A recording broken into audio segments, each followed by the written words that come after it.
हम आपको अपने पिता की बात बता रहे हैं। हमारे पिता जिस दिन हम भागे उसके 3 दिन बाद हमको पकड़ा गया।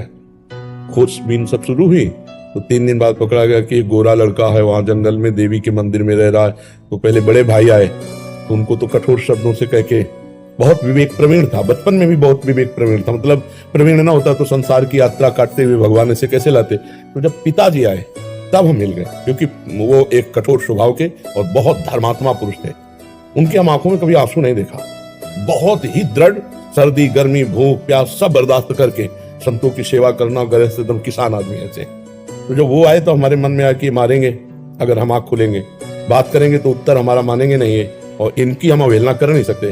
तो आंख मूंद के बैठ गए। जो ही देखा पिताजी आ रहे तो आंख मूंद के बैठ। वो नजदीक आए, अपने स्वभाव उठ खड़ा हो, नहीं खड़े, खड़ा हो, नहीं खड़े।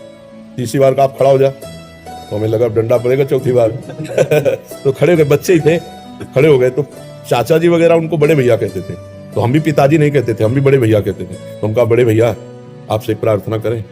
उनका बताओ, उनका ये जिंदगी भगवान के नाम है, आप चाहे काट डालो ना घर जाएंगे ना आपकी बात मानेंगे।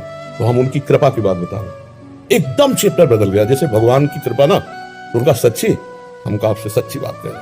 घर नहीं जाओगे करना, कभी जिंदगी में ब्याह नहीं करोगे करना।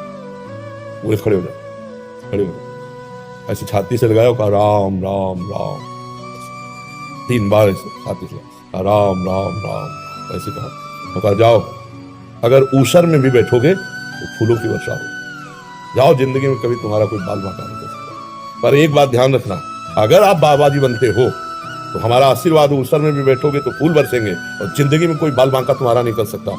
और अगर कहीं किसी की बहन बेटी देखी तो फिर तो हमका जिंदगी में आप इस बात को कभी नहीं सुनोगे। वो तो पधार गए, कई वर्ष हो गए उनको पधारे हुए, पर उनका आशीर्वाद, माता पिता का आशीर्वाद भगवान का आशीर्वाद होता है।